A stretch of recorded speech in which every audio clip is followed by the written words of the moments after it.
I don't think I did. Let me stick that in the chat. It's in the agenda. Oh, you've got it linked to the agenda? Okay, great. So we'll start with the work plan. I want to save the debrief of the meeting for Zachary and Marcus getting on, because Ruth, were you able to watch last night? I was able to watch much of it, yeah. Okay. It was an interesting ending, given some really good pushes on what community engagement should be and what it should look like.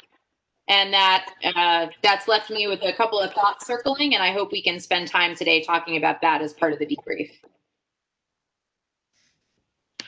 So in the work plan, I made a couple of updates. The most important are I extended out what used to just say Q4 2020 to now include all the months in Q4.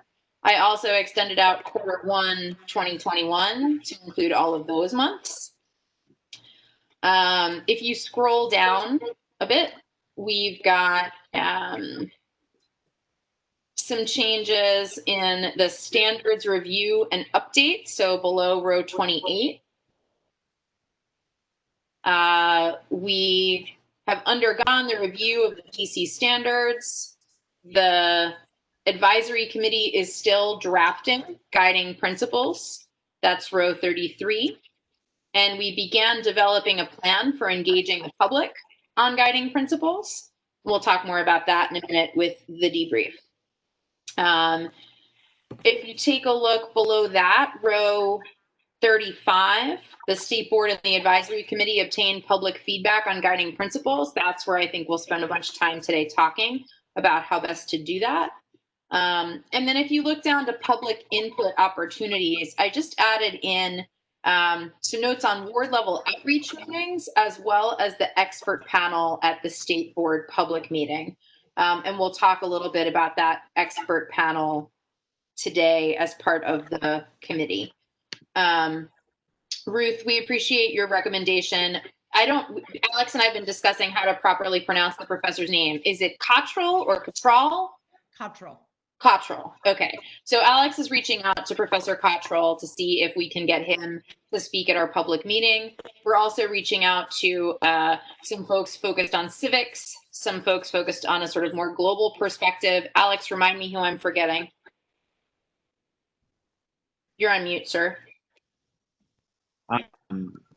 The chief historian for Ben Chili Bowl, who just has some really great expertise, I think, in DC book history. So yeah, and was recommended. Yeah, and recommended as well. Yes, I think actually everybody we've been really good at making folks that we're inviting are those that are being recommended to us either by CISAC members or others. Yeah, Marcus is excited about Bernie. That's exciting. I like seeing that in the chat. So we're working on finalizing that panel, and Alex has been just fantastic in doing that outreach. The panelists that we had last night, I thought were great and were really gracious in their willingness to follow up on questions that we didn't get to ask.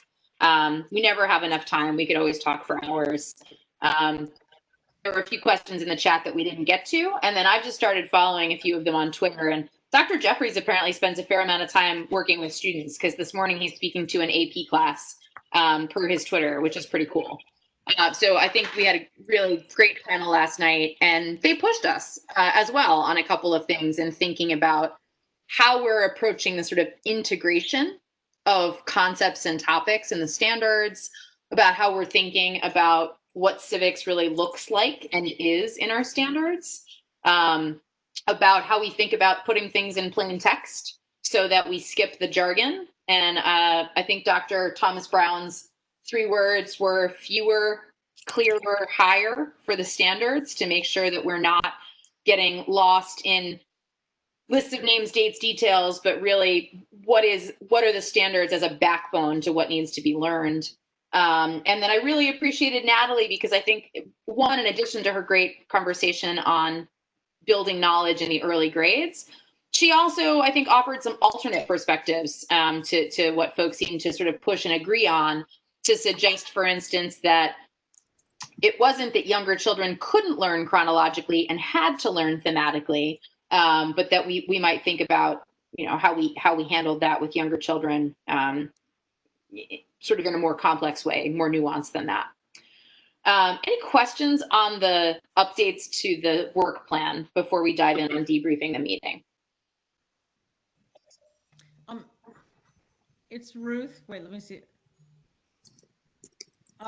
So I just have a couple of clarifying questions. So the committee review of standards, which shows up on the work plan having been done, is that a written document, or that's just the fact that they all went in the committees and they looked and they have reviewed it?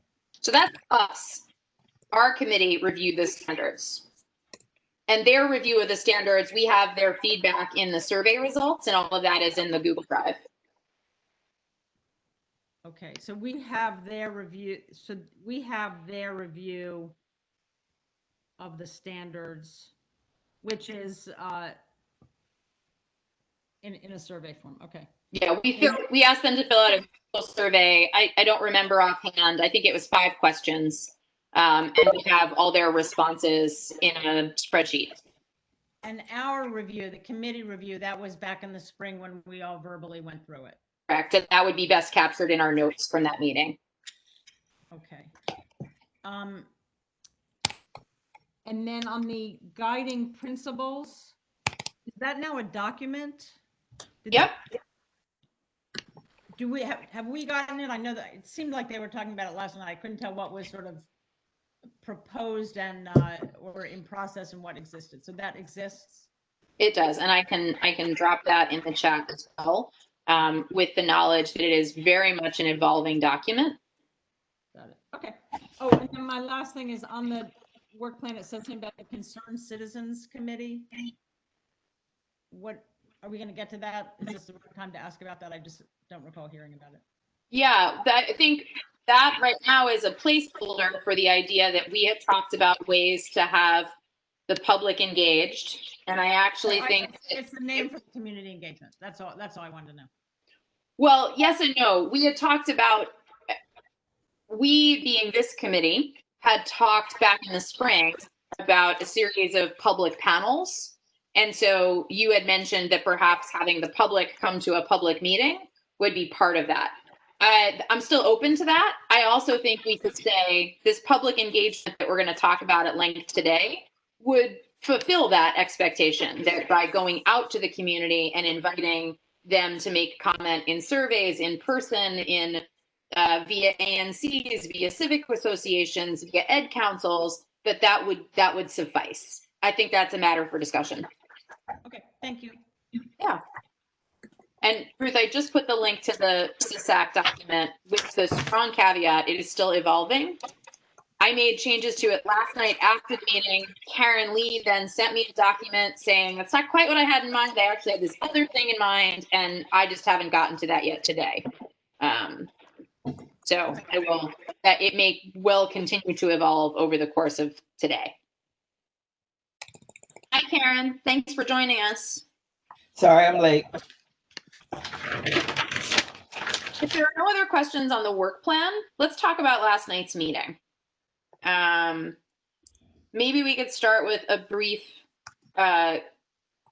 insights into the public engagement, whether we had YouTube viewers, Twitter comments, email traffic. It looked like there were at least a few emails that came in during the meeting, whether they were folks watching the meeting or not, I don't know. But Caitlin, Alex, or John Paul, can you give us a rundown of who watched and whether we heard anything in terms of feedback from the public last night? Yeah, so in terms of the live stream, went smoothly this time. There was nothing cutting out, but we got about 50 views at this point. No comments this time, but Twitter kind of engagement in terms of like the retweeting and the liking of the live tweeting. Awesome. And Alex and John Paul, I did see one email last night. Did we determine, was that related to the live stream? Okay. So we got we got 2 emails yesterday, one prior to the meeting and then one during the meeting, both concerning public input. The first one was specific around parent and community input. The second was sort of a declaration that we needed to bring documents that we were working on to the public. And I'm going to offer a quick synopsis of what that might relate to, I don't know, from last night's live stream, and then ask Alex, John Paul, Karen, and anyone else who watched to weigh in on the meeting. So we had 4 experts come and speak. I think they were fantastic. If you didn't have a chance to watch that portion of the meeting, I'd encourage you to watch it on YouTube. They were thoughtful and pushed my thinking, and certainly seemed to push our members' thinking, and generated a lot of questions, some which we got the chance to do in a Q&A, others which we will follow up on with them afterwards. Then we shifted to talking about what I thought was the right approach to community engagement and the guiding principles. So the SISAC to date has been wrestling with what is this set of things we want to recommend to OSSE for their writers to take to understand what the state board and our advisory committee wants from the new standards. We've had a couple of tensions that we've been discussing, whether we should write those guiding principles as sort of philosophical statements or content specific. We went back and forth with OSSE a little bit. OSSE offered some guiding questions. We changed up our document for the guiding principles to incorporate OSSE's guiding questions. And we asked folks to re-engage with adding in thoughts on, given these questions, what advice do we want to give to OSSE and their writing committee? Last night, folks on the SISAC began to express concern over timing, saying, gosh, it feels like we're moving really fast. I guess I knew that these were the dates of the meetings, but it feels like now we're being pushed to make some determinations about the guiding principles more quickly than some folks felt comfortable with. As we talked through that, my rationale for why we'd scheduled things the way we did is that we needed to get those guiding principles out for public comment. And that generated a real thoughtful conversation around what the right way to engage the public is. Is the right way to engage the public to say, here are our draft guiding principles, what do you think? Or do we need to take a step back and begin with a public engagement question that is more general, that asks something like, DC is revising its social studies standards.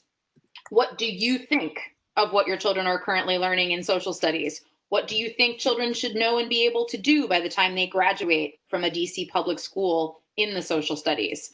What things do you want to make sure our children are learning about in the social studies? I don't have clarity on what the right wording of that question is yet, and we ended the meeting saying that I would give some thought to it, I would bring it to our board committee, and we would follow up with the SISAC over email. But that's where we left this discussion around community engagement, that it's probably important that we go to the public first with a general question, because I think of sort of 3 things. 1, not everybody in the public spends all day, every day thinking about social studies. And if we go to them first with the guiding principles, it may be at a level that not everyone feels confident about accessing and may not have a clear opinion on. 2, we've been thinking about this, so the guiding principles are where we are, but it may not be where the public is. The public may not all be aware of the fact that we've been doing this thinking on guiding principles. And if we bring them the principles, it may feel like we've baked things already without asking the public more general questions. Then I think the third thing is priority populations that the board, the advisory committee, to make sure we touch base with include parents, students, schools, obviously, think tanks and cultural institutions, but also specifically immigrant communities, specifically folks who are often disconnected from public engagement. They really focused on ways we could do COVID-safe in real life engagement or leverage folks that were already in touch with their residents, like ANCs, civic associations, mutual aid groups.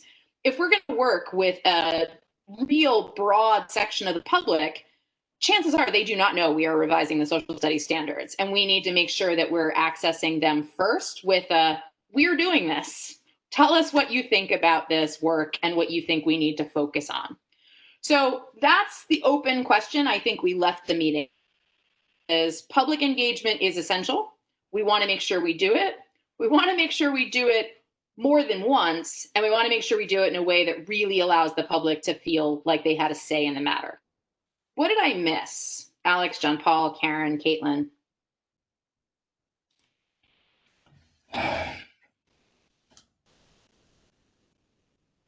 I don't think you missed anything. No. Okay. Reactions to that, Ruth or Marcus?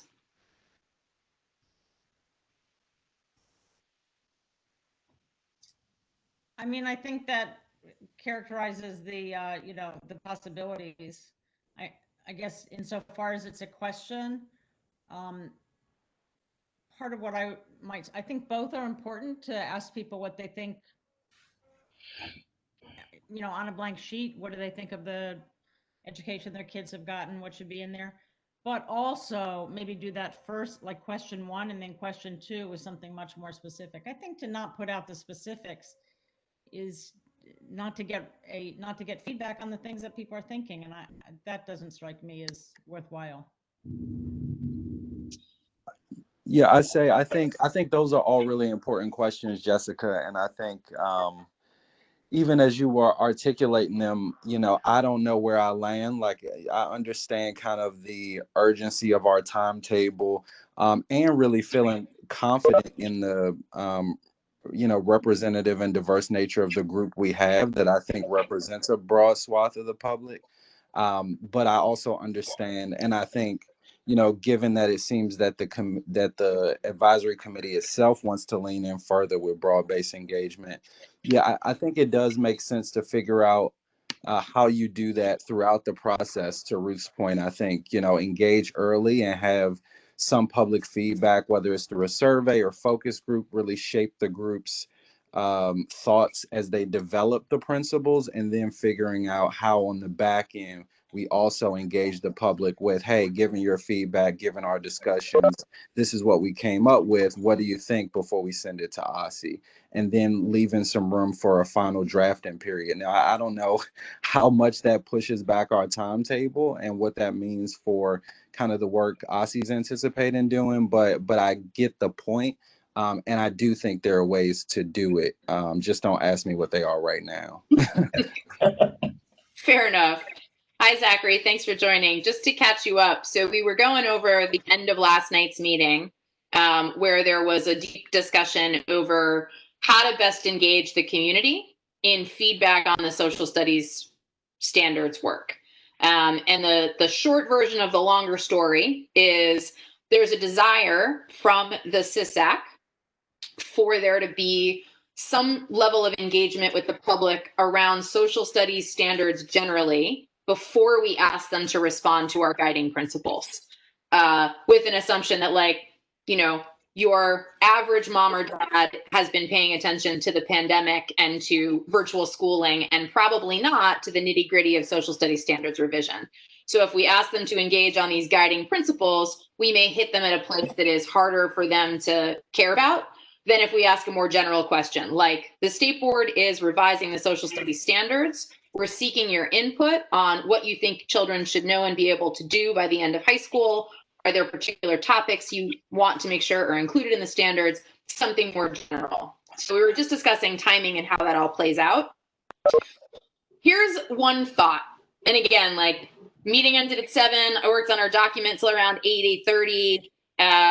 Spent the morning in a bunch of other meetings. So haven't done a ton of thinking on this. But one thought is, if we could leverage the SISAC as well as state board members to get a 2-question survey out in, let's say, 3 ways. Something online, 1 commitment per ward to a more high-touch engagement. And that could be ANC or civic association or a tabling event with a mutual aid society. And then something more generic. We could do a call at our public meeting or in consultation with our press release to say, this 2-question survey is out there, reach out to your state board member to do this. So if we committed to ask this sort of 2-question survey in September, and then continued the work to develop the guiding principles, and went ahead with the planned guiding principles engagement in the month of October into early November. What are folks' general reactions to that? Knowing, again, totally half-baked, still processing.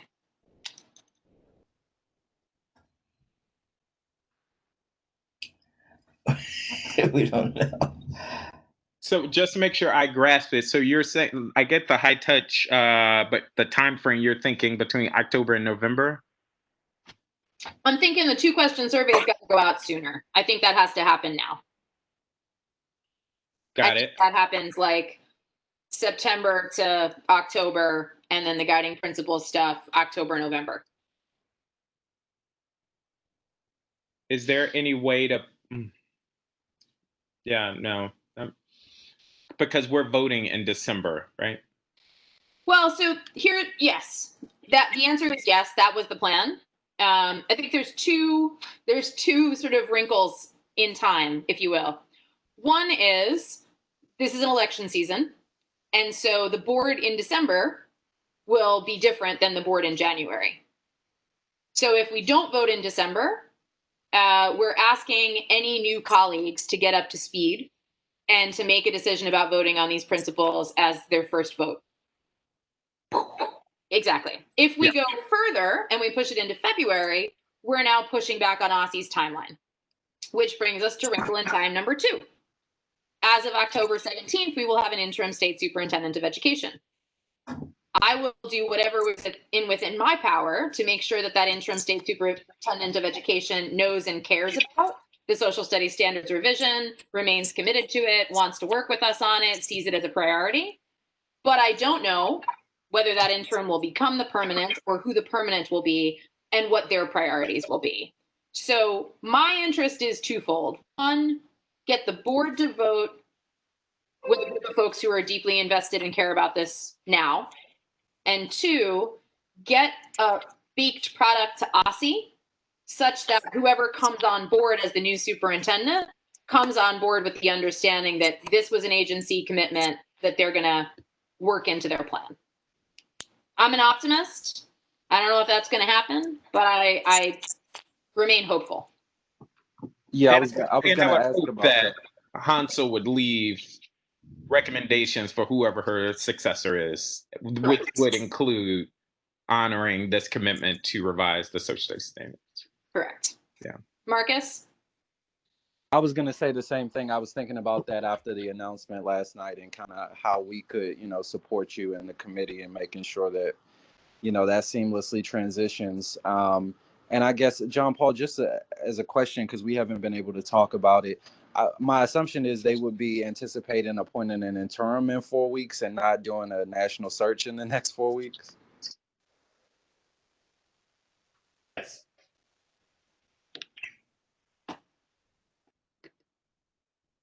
Yeah.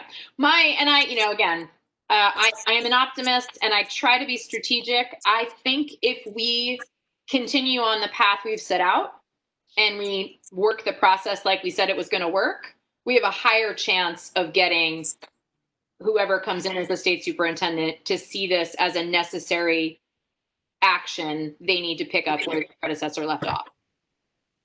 I think if we leave too many things unfinished when a state superintendent is switching over, we leave room for them to change their mind about priorities. Agreed. So yes, my goal is that we vote in December. And just to play the timeline out, we had our meeting last night. We have our next meeting October 13th. In the interim, I think there are 2 opportunities for folks to do things. One is to maybe do this sort of 2-question general survey of the public. And our CISAC members are continuing to engage in the guiding principles. They're sharing their thoughts. We're doing some reorganizing of the document. We're trying to do as much sort of homework as we can on that before our October 13th meeting. We have our working session on October 8th. Is that right? Mhm. Right. Okay. Then we have the CISAC meeting on October 13th. The month of October was planned for the state board members and the CISAC members to do deep engagement on the guiding principles. Then we come to November. We've got our November working session the day after Election Day. We've got the CISAC meeting the following Tuesday. Ideally, in that meeting, we're taking back everything we've learned from the public, double checking it against the guiding principles, continuing to revise and refine. We've got our December working session. We've got our December CISAC meeting. And the goal would be that at the public meeting following that, that we're ready to vote on the final thing that the SISAC has given us. So that gives the SISAC 3 more 2-hour sessions to get to a set of guiding principles that they feel comfortable sharing with the public, that incorporates public feedback, that is ready for us to vote on. It's a lot.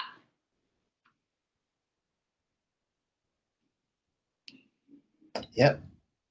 It is a lot and ambitious.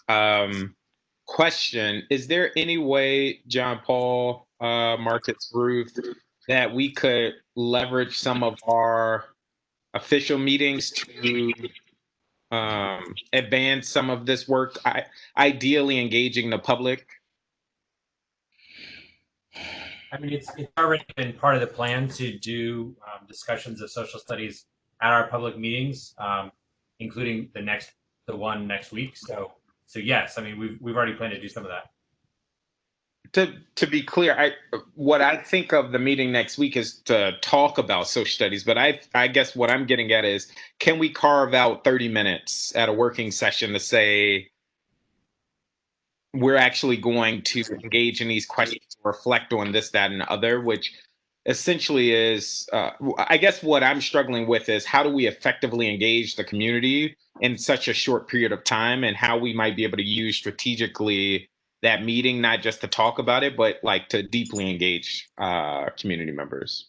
I don't know. I'm not sure that the format of a working session actually would get to the type of engagement that you're talking about. Yes. But we can certainly through Jessica and Karen develop materials for individual board members to hold or provide information out to their ANCs or to other ward-based education groups to make sure that they can bring that information to. Right. I mean, either through the 2-question survey.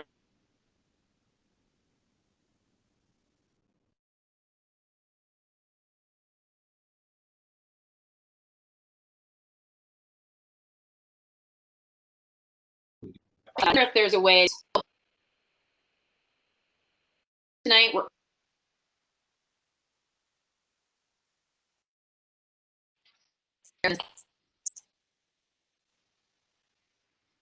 and then make sure that those other ways, whether it's ANC engagement,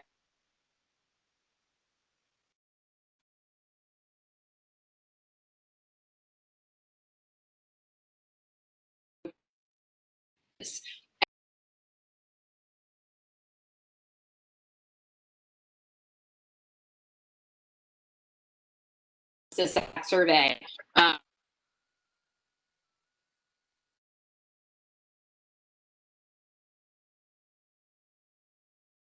Your children.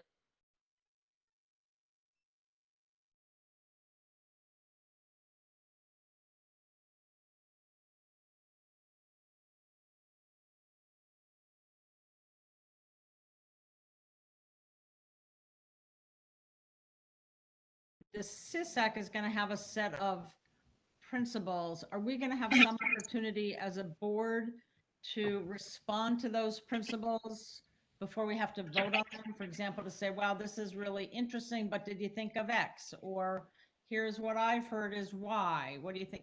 Will we have any ability to do that, or we would only do that in our final vote through some sort of amendment or note or whatever?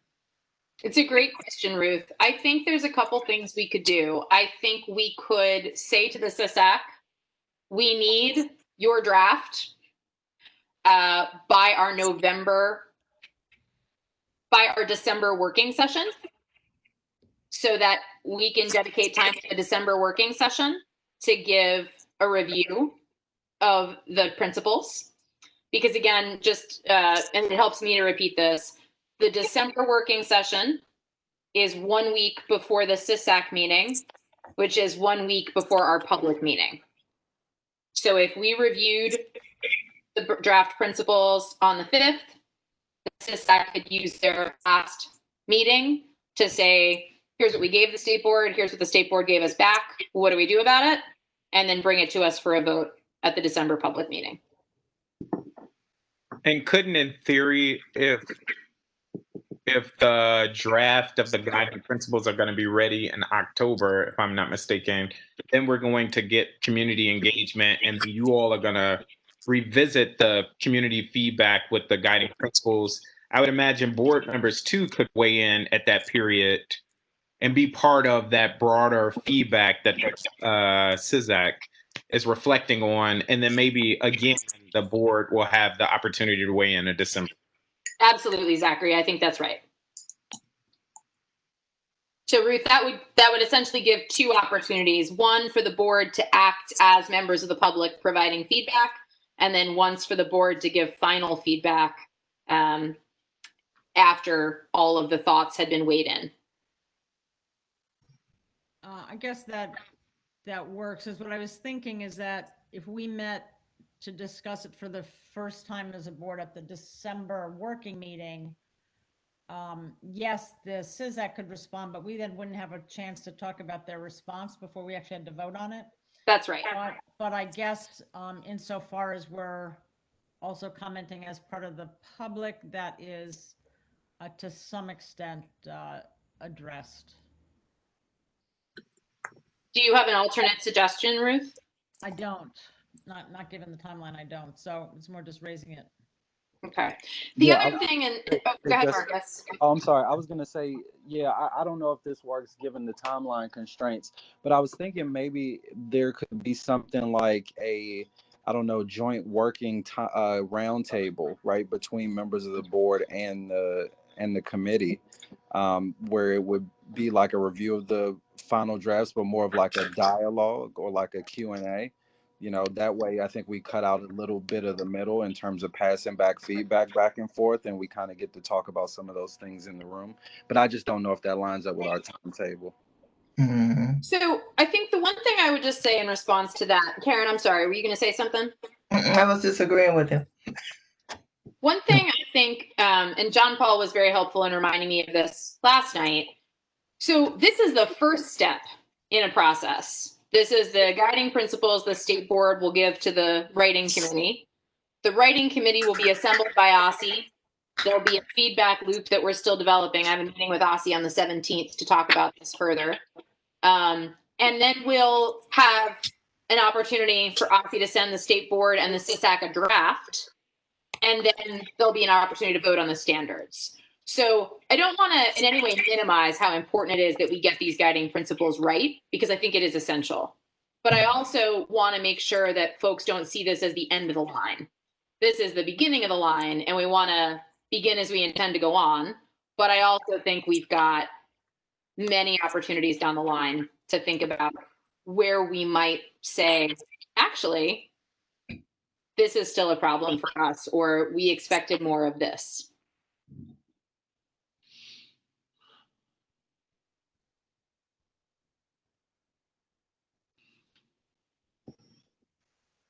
Hard question.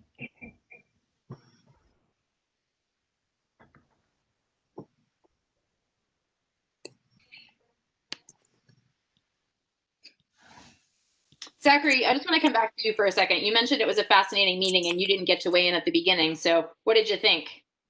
Yeah, no, I thought it was really informative from the experts, from the idea. I'm trying to remember, I'm going to botch their names, but the professor, clear, higher, what was the phrase? Thomas Brown, Dr. Thomas Brown. Clearer, fewer, clearer, higher. Fewer, clearer, higher. I thought that is something that stuck with me. I did note the tension between like discussion around skills that some experts put forward, and then I think Wexler's ideas around topics and knowledge and history. And then the gentleman from Ohio, this idea of our students siding with the oppressor versus the oppressed, and like that I thought was something that was a clear frame for how we might want to view an anti-racist set of standards. Like, how do we tell the narrative or the history of oppressed folk and how we got here? And then I did catch part of the conversation in where it seemed like community members were thinking about like, how do we go from where we are now to thinking about the guiding principles? And it seemed like there was some confusion. My 2 cents would be it probably would be better for folk to break off into smaller committees, which it seemed like you're going to allow them to do, and maybe committee is not the right word, and then put it all together for people to weigh in. So those are just some of the things that were standing out to me. But I do think going deeper is going to be better than people just generally giving feedback on the guiding principles. Yeah, I think one thing, so Zachary, you know, we've got a couple of different, I feel like a little bit like the guy juggling plates as I try to figure out how to manage a number of pieces of this. So we have the time constraints, which is one, and there's a little fungibility there, but you know, there is we don't want things to go on forever. We also then have this virtual setting. And so bringing folks into committees is smart for all sorts of reasons. It also requires that we have staff in each one of those rooms to take notes because of public meetings. And we've got to think about how we deal with the live stream recording that Caitlin juggled so beautifully last time, but that we have to consider for any breakouts of committees to make sure that we're fairly keeping the meetings open to the public. And then I think the other thing is we don't want people to just see the one chunk of the elephant, right? You know, the parable or the story of the person who touches the trunk and the person who touches the ear and the person who touches the leg, and they all have a single experience of the elephant, and it's not until their blindfolds are taken off and they see the whole thing that it all makes sense. I struggle with what the right whole to part and part to whole piece of this breakout work will be, because of the tensions we're experiencing with the current writing of the standards, where folks are like, do we do it in grade levels? Do we do it by content strand? When there's a desire to have these more integrated standards. So I'd love to hear your thoughts on this, because this is what's in my head right now, but I don't have answers so much as I just have wonderings about how to do it right. I do think it's tough. A few things I would just say. I may be able to think about using us as a committee as note takers in some of those rooms. If it is a matter of just like manpower, who is facilitating the conversation. And I know that might be jarring to some folk that may not have seen us, but I think they'll get over it. And then two, I do think I see it as a both and. I forget the lady or the member who mentioned it, but she was saying like I may have expertise in the content of the standards, but not maybe necessarily in all of these other pieces. So in effect, you are kind of getting a piece of the elephant nonetheless, even if people are weighing in and everything. But I would just say as much as possible, if we could do both, where maybe they spend a chunk of time in a small group conversation, they zoom out to share and reflect on what others thought about, maybe they can get both experiences. Thanks, Zachary. Other thoughts? This is Alex. I'll just add, I think, you know, and Karen might be able to provide some insight here, but just an observation from during the ESSA Task Force Committee. And I know there were committees that broke out. Obviously, ESSA was over 2 years, and so that was a lengthier period of time. But a challenge that I saw as kind of just a staff person and through my former colleague Matt, is that when it came time to bring the committees back together to reconcile all of the work that they had done independently, there was, I don't want to use the word disagreement, but there was not necessarily broad consensus amongst those groups, because you had pulled them apart to talk about something very specific. Jessica, to your analogy, you know, focusing on one part of the elephant, and that when they came together, there was, again, probably not the best word choice, but there was a fixation on that one part, and at times not a full, broad understanding of how that part fit into the whole.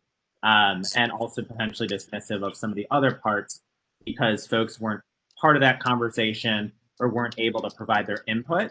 And I could see that definitely being a challenge that we would experience here. I think we would get a lot of great expertise and insight in these committees, and not to say that what would be developed in these committees and brought forward would not be valuable, but I would see a a huge challenge with bringing it all together and making sure that there is then buy-in, because depending on how many committees there would be, if we broke out into 5 subgroups or 4 subgroups or whatnot, you might actually not have consensus when you bring everybody together. You may have consensus on that one subcommittee, but then, half of the other subcommittees, or even 3 or 4 of the other subcommittees, might not agree.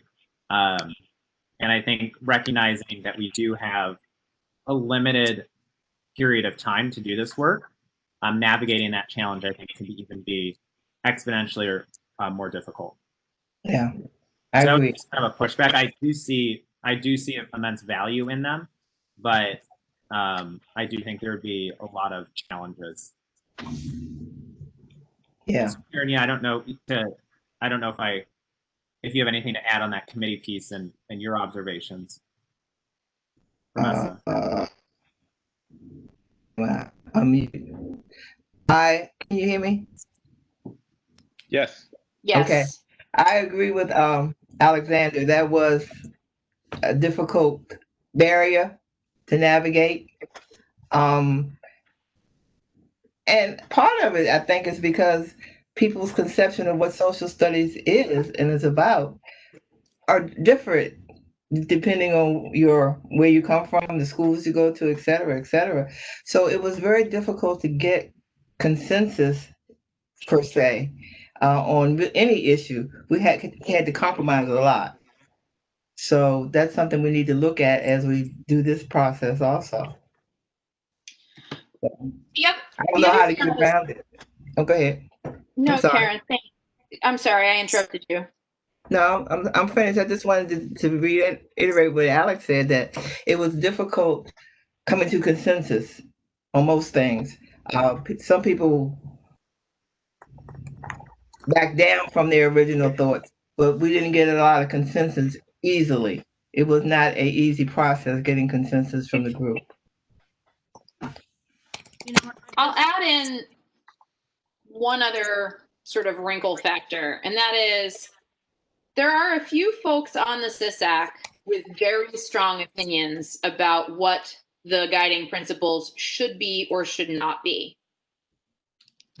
I'm doing my level best to facilitate and make sure that we don't silence other voices while some of those voices predominate.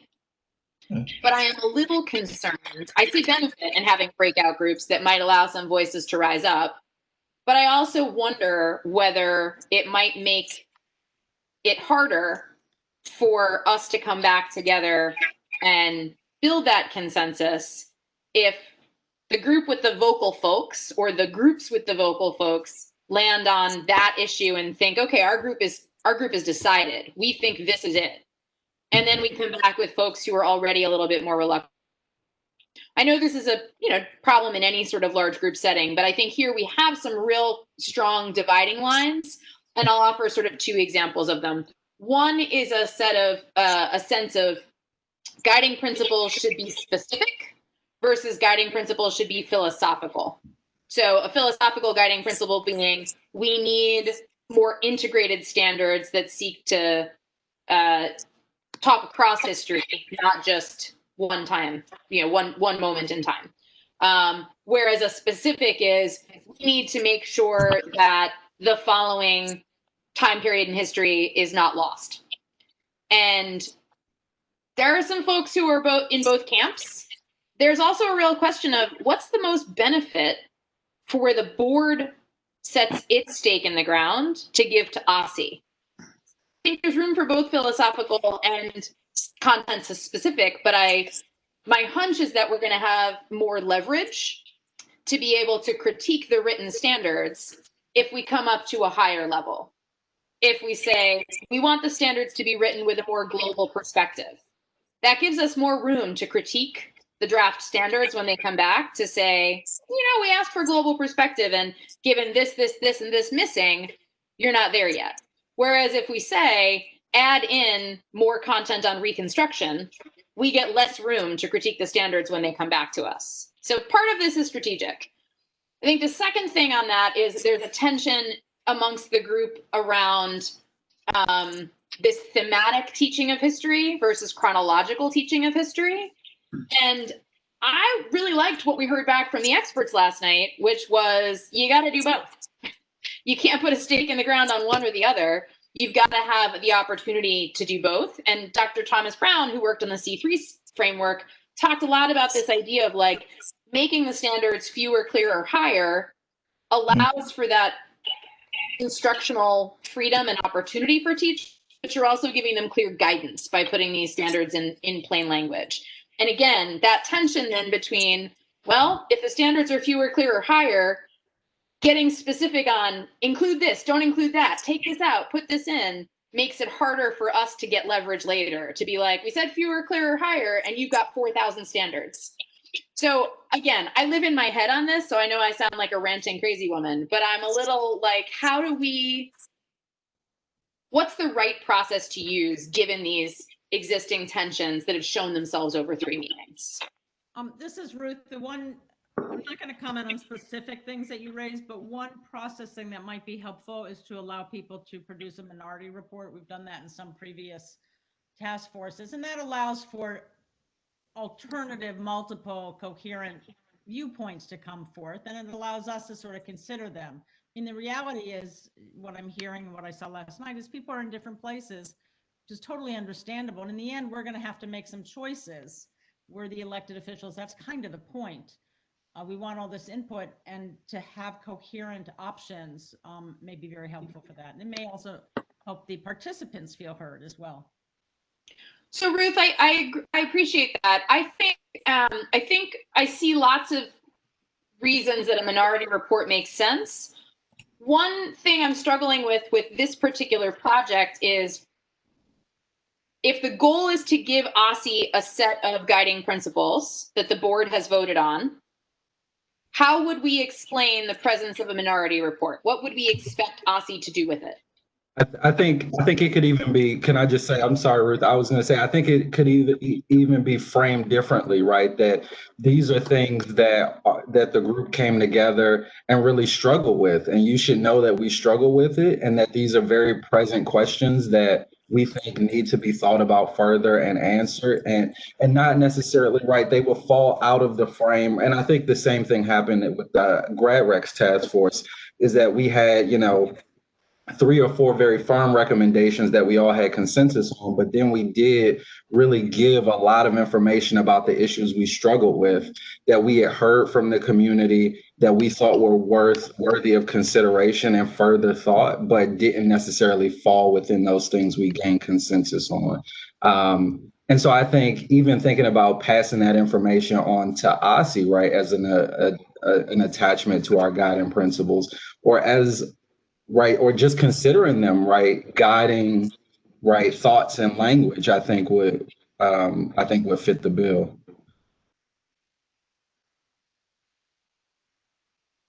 Just to respond to that, I largely agree with that. I guess the one thing I would offer, and I'm thinking about it also, so I'm not ruling anything out, is that minority report to be what you pass on to OSSE, but I think in the end, the board wants to have a clear statement of what we're hoping for, to Jessica's point about being strategic. So we'd want to take the different reports into account, but have a view, I think. The other thing I just want to say, going back to a previous comment, is on this specific versus philosophical. And granted, it is a continuum, and there's not a way to define what the right point on the continuum is. But I don't like the idea of thinking about this as that you can't be that the committee or us should not be specific on topics. So, I mean, for example, I think if there's a view that Reconstruction is not well handled, I think that needs to be said, not just left to handle sensitive topics better. I mean, I don't know how you get to that in a way that's only thematic. And so I think there may need to be a mix. So I just want to note that on the continuum, we may need a mix. And it's hard to say without, getting there, but. I don't disagree, Ruth. That's where our current document stands. We've got this sort of philosophical section. We've got, what folks like about the current state. We've got this content specific changes folks want to recommend. I still I struggle with this piece. We're not setting the standards. We're giving advice to writers about what we want to see. And so, I've been trying to think of a good analogy, but like I teach a class as an adjunct professor. I asked students to write a statement of personal leadership. Pretty broad. I gave them 5 guiding questions from a text to use. They wrote their statements. Some students were really uncomfortable with the assignment. They were like, but what are you asking for here? But what do I say about this? Well, do I have to include this? Do I have to include that? It's understandable. Like there's a lot of discomfort about not knowing what the person who's going to give you a grade wants from you. But if I gave them more information than that, I begin to write their statement for them. And so there's some place where like, this is the struggle, right? The reason social studies standards are so complicated to write is because there isn't a clear, like there's no universal understanding of what the right answer is. Whereas, I think with math, there are universal understandings about what prime numbers are and are not. We don't have that same universal understanding in social studies. So I'm struggling with essentially we're the professors giving Aussie the assignment. Here are your themes, write standards that respond to them. And then we're going to give them feedback. Here's where we think you're on the right track. Here are places we think you're on the wrong track. I agree that giving just broad themes probably isn't enough, but I don't know how deeply into details I feel comfortable going, given that we're not the writers. We're the professors. We're giving the assignment. Does that make sense? I don't know. Like I said, I don't know if that analogy works, but that's the latest I came up with. Just to respond, I think all this depends on the particulars. It's sort of hard to argue it in general. I agree with a lot of what you're saying, but in the end, we also have to adopt the standards. So yes, we're asking them to write it, but if we have specific views among us that are very clear and strong, I don't know that we shouldn't put them forward in the first go round. But again, I'm also thinking about it, learning, and it's hard to say in the abstract. Yeah, I do want to talk about it specifically on this for 1 second, though. So, like, we may have really strong ideas. Agreed. What I am less clear on, and what I am not sure I agree on, is what if we have 9 different ideas about the 9 different specific things we care about in the standards?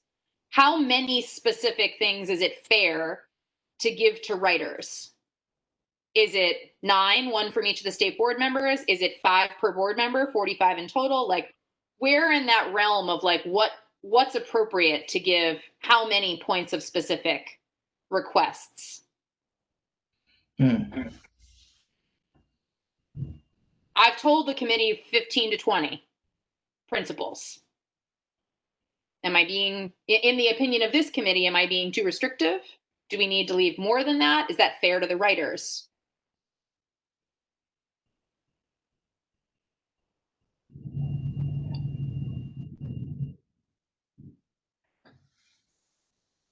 I ask because it's tough. Like I genuinely ask because I made what I thought was a good call, but I wanna play out what Ruth is saying, which is that maybe there are folks who have more to say, and maybe 15 to 20 won't encompass that.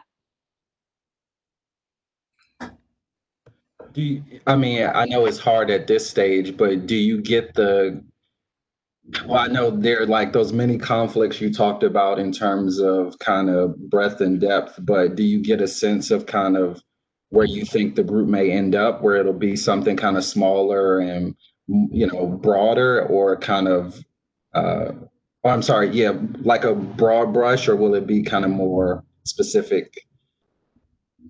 I'm going to share the document as it stands now, just because I think it may be helpful to folks to see that. So I put it in the chat, but I'm going to see if I can share my screen. Let's see if I can do that. Share. Oh yeah, you did. I'm sorry, Jessica. It disappeared from my chat because I switched from my phone to the laptop. Yeah. See, can you now? Yeah. Okay, so everything in the blue boxes are the questions, the sort of framework and questions Aussie gave us. I only made the document look like this last night, so the philosophical principles are mostly empty in places because we haven't moved that up for folks. But as a good example, everything in the content specific is everything the members have written so far. So I'm going to scroll down a little bit. Again, you all have happy, but we'll look under the knowledge and skills where we ask this question around are there specific events that all students should know by the time they graduate? What themes and or concepts are important in the social studies that should be carried throughout a student's education? So these are sort of big questions, which could be answered, I think, either more philosophically, more broad brushstroke, or very specifically. And this is the kind of stuff folks wrote. So you've got psychology, historical reasoning. They need to see their histories and cultures taught throughout the pre-K-12 curriculum. Then we get into much more specific. So this next bullet, students should be able to contextualize and address current global issues and consider their impacts and implications for today. That to me feels like it's probably the right level for a guiding principle for me. But the next bullet shows that we don't all agree on that, because I've got all sorts of specific details of like what that means to someone who's responding to that bullet. And this is the tension I was trying to illustrate. And I agree, Ruth, it is more helpful to see a concrete example of it. These aren't final. These are still people's thoughts and process. But this is why I think we have a tension between what the level of the guiding principle is. Another good example is the next one. And I love the way the person wrote this. To paint America as a perfect picture is disingenuous. Paint a real truthful picture, even if it might be ugly. Man, I love that. But then we get into like in fourth grade reading, we get George Washington and the teeth and the liberty. And I'm like, I don't know, that feels like maybe we've stepped over the line from the what we think the standards have to be into the specifics. That's not a critique of the person's note. It's very helpful to explicate an example of what we mean.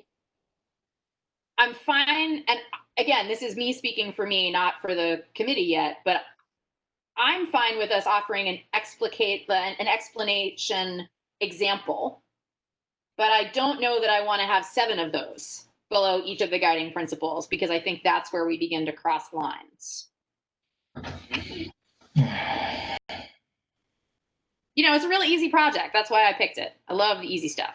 I'm going to stop sharing for a second since you all have that link, but given that specific, any new or different thoughts? I don't want to belabor it, but I value this conversation. I think it's helping me make sense of what our options are on what to do.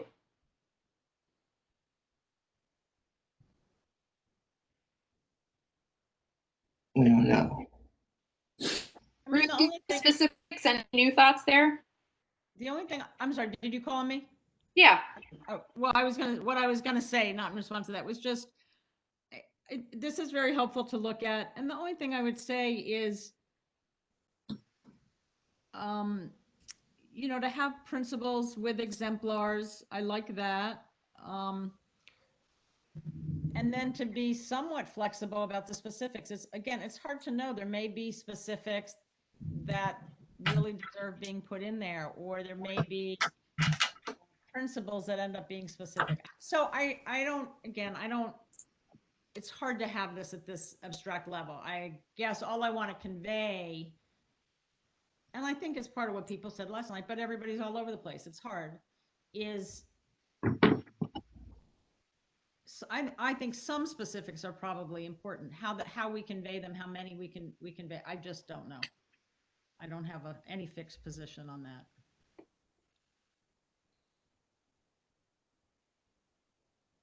Becker, you're on mute, but it looks like you're saying something thoughtful. I tend to agree that more general, high-level frames would be better as they are principles. And to me, not getting super prescriptive would be better for the standard writers in general. I think a way that you could handle those areas of tension is actually having the committee vote if it came to it, and maybe punting some to say, hey, we're going to just do an up and down vote. How many agree with this versus that? That's a democratic way to handle it, just in areas where you may not be able to get consensus naturally. Marcus, I see you vigorously nodding.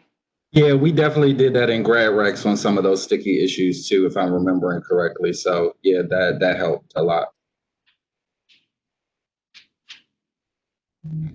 Did you all speak a simple majority or I think so. I mean, I think we kind of played it kind of by rule. Like if it was really close, we were like, all right, well, we're not gonna, I don't think include it with just over half of us. But I think, on the ones where it was just a real split, I think we just decided to put into a supplemental report. I think too, one of the things that is different about this group versus what the high school grad recs was doing, or how that was handled. In this particular one, I think it's actually okay if we have conflicting principles, and I think one of the things that we can say in the principles is say, there is divided opinion on this, and here are both sides of the coin, and leave it to the writers to figure out how to navigate that. Like, I think that's fine, because there is just a new, full other process that we're still, like, Jessica said earlier, this is just still phase one of this process. And so we have a lot of time to leave it to the people who are going to be writing the actual standards to navigate some of these things. And we don't have to make all of those decisions now. We can say this is complicated, and here are the sides, and good luck. Right? Because, and that's the other piece too about just social studies in general and history specifically. Like, there are a lot of different ways to interpret the same event or same person or same whatever. So why not have some of that conflict and have it be part of who we are as a standards? Because there's a lot of conflict in our history.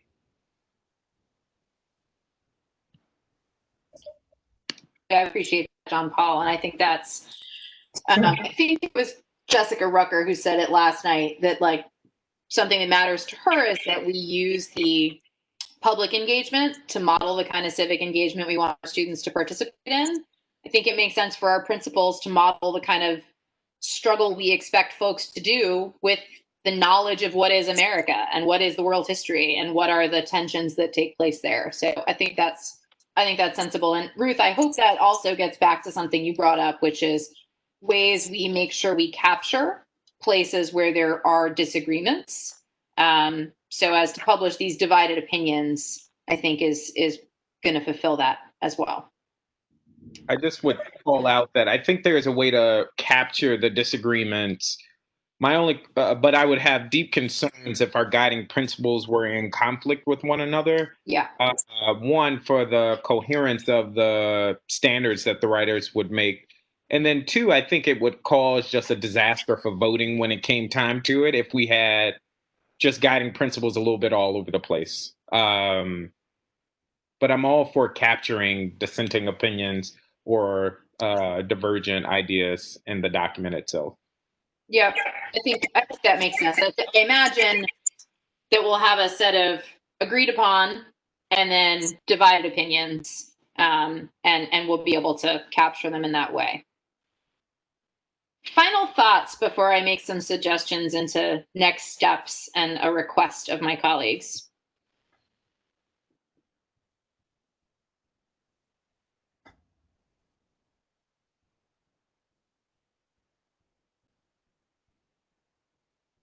Okay.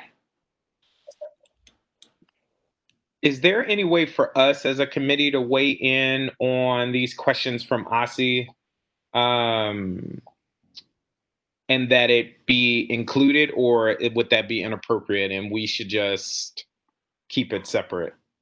It's a good question, Zach. I would be very happy to sort of create a different version of this document that we could capture your thoughts and input on, and then we can compare, see how they compare to what the CSAC is saying and what they see if there are any areas that we have thoughts that they have not provided them. Yeah, I would be interested in that. There were some of I thought they were pretty great questions, and I just think it could be a great way for this committee to weigh in as well. Yeah, I think also gets to Ruth's question, which is, where are the opportunities for this committee to make sure that their input is considered along the way. So I'll commit to that. I'll make a new version of the document and ask members of this committee to complete it. And we'll do the same timeline. I asked everyone on the SISAC to put their thoughts in by September 30th. So I'll ask the same of this group to put your thoughts in by September 30th so that we can take a look by then. Does that sound good? Cool. Yep. Awesome. Zachary, thank you.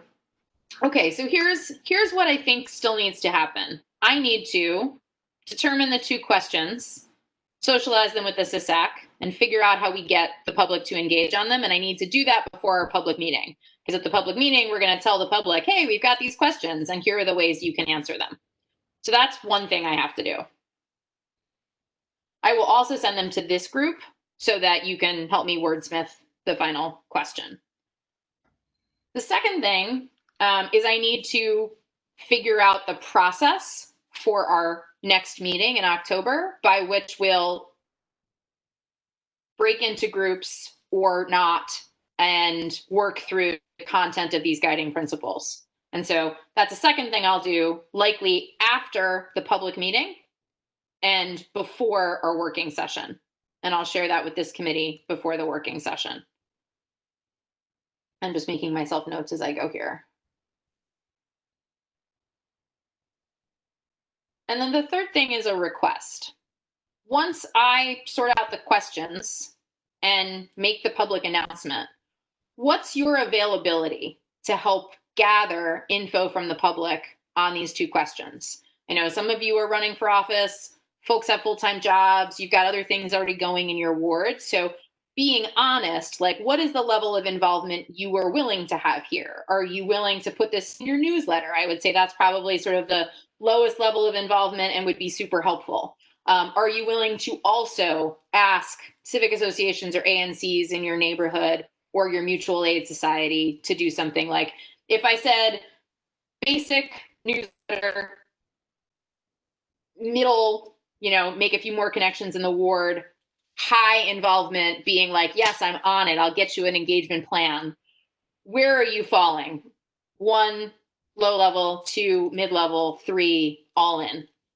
Be honest, I'm not expecting a particular answer. I'm hoping everyone's at least at a 1, but if you're at a 0, that's a fine answer too. And that would be from September 16th until, the October meeting. So we'll call it October the 7th. And this is just going to be a simple 2-question online survey is what we're saying? I'm saying that would be sort of the base level is a 2-question online survey. You're going to get it out to your folks who can engage online. Something in the middle is I'll do a little more to reach some folks who might not be online, but use proxies, my ANCs or the ward council. And then 3 is like, yeah, I'll be out there at the grocery store handing out the 2-question survey and getting it back to you. Yeah, I can definitely get it out to my emails and circulate it on social for sure. And then what's the end of the timetable you're thinking of getting all of this back? I'm thinking we'll put it out at the public meeting and we'd ask for it back by the working session. So September 16th to like October, what is that, 7th or 8th? I can't get the date straight in my head. October the 8th. And I can definitely connect folks like through Ward A Education Council, make sure that they get it out to folks and stuff like that. So I can for sure do that. Okay. Circulate it both to my network and then also to groups who I think can amplify it in the ward. Thank you, Marcus.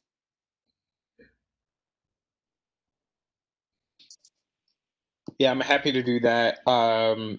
And we can connect, just thinking about like what type of engagement with ANCs or civic associations might make sense. Yeah.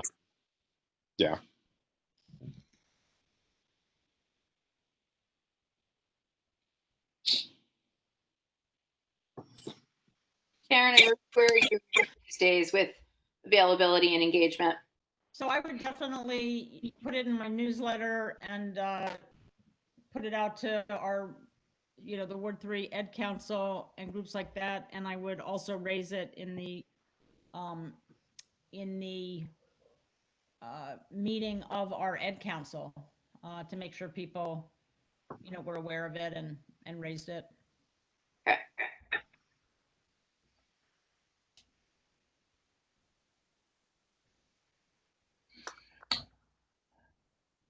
I probably could put it out in the Ed Council. Awesome. Okay. So I think then, given that you're all willing to put it out in your newsletter or your social and the Ed Council, I'm going to make that ask of our colleagues as well. That if folks are willing to do that after the September public meeting, to put that out to your newsletter, your social, your Ed Council, whatever, sort of on that level of engagement, that would be a huge help to the CISAC. I think it will not just look like, but get us a real level of broad engagement with the public, and give us a good first cut at like what is the public thinking about the social studies standards revision, and make sure that we can incorporate that into the CISAC's conversation on October 13th. I'm going to ask the CISAC to take those same 2 questions and do some of the things they said they would do, to send it out, if they're teachers, to their colleagues and their students, the students' families, to work with folks in their ward, folks who are professors to work with folks at their university, folks who are grad schools, do that same thing, and ask that general question, which I think will set us up better for putting out the guiding principles to the public and getting any of their input on that. And Jessica, John Paul, you all mentioned getting materials to board members. Might we be able to get those materials before doing that public engagement? Okay, great. For sure. Alex? Yeah, my question was similar a little bit to Zachary's. You know, I think a lot of this initial outreach that we're talking about does still seem pretty tech heavy. And so for these initial 2 questions, what is our proposal for making sure that they're asked in ways and in places where folks might not be checking their phones or accessing a survey on the internet? And how would we collect those pieces of information in a safe and mindful way? I think one of the things that we can, sorry, I don't mean to interrupt, Jessica, but I think one of the things that we can do is we can use our list of school leader contacts and principal contacts, because since we're in a virtual environment right now, and most of the schools that I have talked with are having at least weekly check-ins with families or some sort of check-in with them. So we might be able to ask, you know, DCPS or somebody to put it out as a question through Canvas so that information can get to as many families as possible. I think that's one way. But I think we also need to enlist the help of groups like LIYC or Mary Center or others that can help us get the information out to ESL families and other families. I think we might be able to talk to Department of Health about getting information out to families that are experiencing homelessness and other groups like that. The other thing that I was just going to say, John Paul, is I'm happy to see if I can coordinate with DCPS and some of the larger charter LAs that are doing food distribution sites to see if we can do like a half-page survey that can go at the food distribution site, or ask them if they'd be willing to have a laptop on site to let folks answer that in a Google form that's real fast when they come pick up their meals. I feel pretty confident that that I can you know, make that ask and see if we can't get some response on that. Because I think while it wouldn't capture 100%, if we could get DCPS to do it at their food distribution sites and KIPP and Friendship, that covers a pretty big swath of the city's population. If we could get, you know, 3 or 4 other charter LEAs in on that, I think we'd cover, you know, even a broader swath.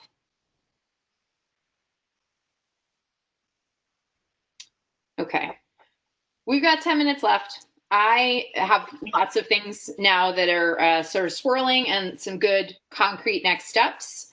I really appreciate all the conversation you engaged in today. This was helpful to my thinking in making sure we're hitting things at the right level, in making sure that we're wrestling with the tension of how to best get folks working on these guiding principles while also realizing some of the pitfalls of small groups or whole groups. Any other thoughts, questions, ideas before we wrap up a few minutes early?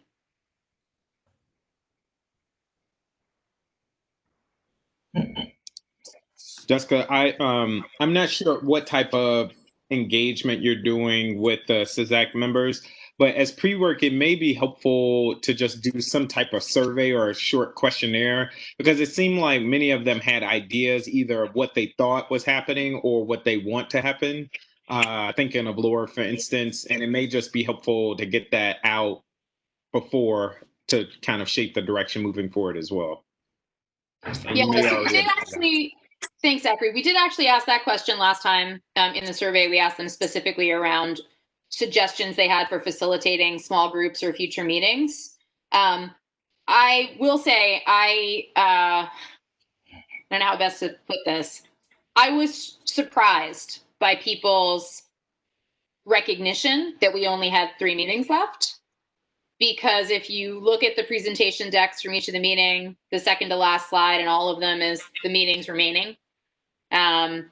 We've been pretty clear from the start on the process and timing. So my gut says that's just sort of a human phenomenon, that we've hit the midpoint of this and it still feels like there's a ton to do, because there is, and folks are nervous about the timing. So in being generous in spirit, I think that's it. I think people were like, oh my God, is that really all the time we have left? Rather than people like actually not knowing. But we did definitely ask for folks ideas on how to facilitate, and people were very generous with sending their thoughts. We had 20 responses to that survey, so we've got about 16, I think, active responses to that question. And then I got about 7 emails last night from members with other ideas and thoughts after the meeting. Nice. Yeah, they're a great group. I mean, this group is tremendous in terms of their willingness to be forthright, to push, to ask good questions. It's a really wonderful group that we got assembled, and you all helped pick really a terrific set of folks.